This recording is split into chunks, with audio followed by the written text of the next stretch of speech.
Ето тук намирам се в Пахна. Отивам в посока Лимисол и Омодос. Ясъс! Центъра на селцето. Нищо извънредно, приятно село, което се намира между Лимасол и Платрес и Тродос. Минавам в посока Тродос. Ето картата. Може да се видят приятни места.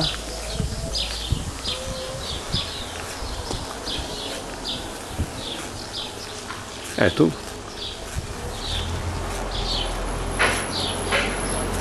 Не е малко сърце, има и приятни види, много англичани има в него.